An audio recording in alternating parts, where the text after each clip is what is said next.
person I can remember. But she liked me. She used to, I can remember her giving me M&Ms at the time. I'm sure there were M&Ms in the 40s. I like M&Ms anyway. That's the only thing I remember about her. Oh, and getting back to my grandfather on my father's side,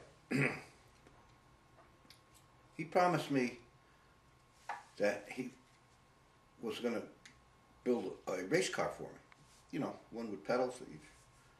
And every time I seen him, I used to say, Grandpa, where's my race car? And in broken English, he used to say, I'm putting the wheels on now. The wheels, okay? There's only 4.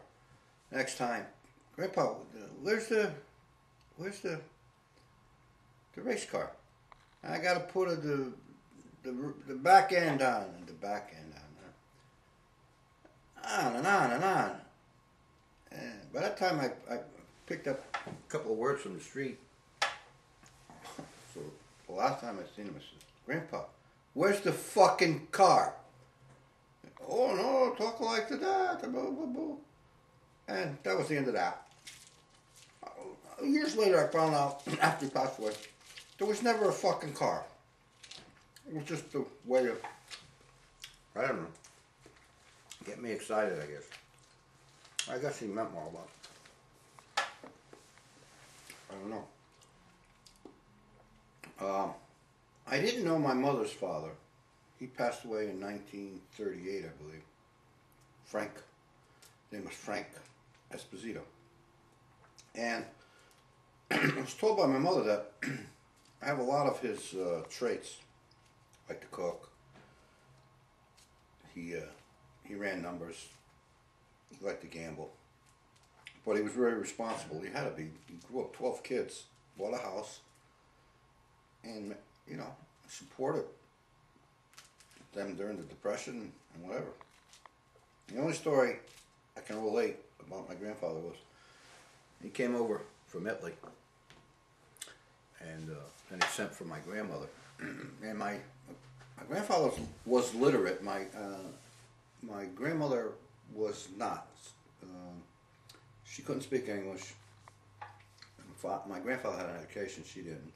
They were from separate towns in Italy, which was, ooh, it's like, you know, you're not supposed to do that. You're supposed to marry a girl from the same town. Anyway, he sent for her, and he had very little money, naturally. And he went to St. Patrick's, I believe it was on Grand Avenue at the time. It's not there anymore. Irish priest. And he said he wanted to get married. And the priest told him it cost him $5. Well, he didn't have the $5. So I can't marry you.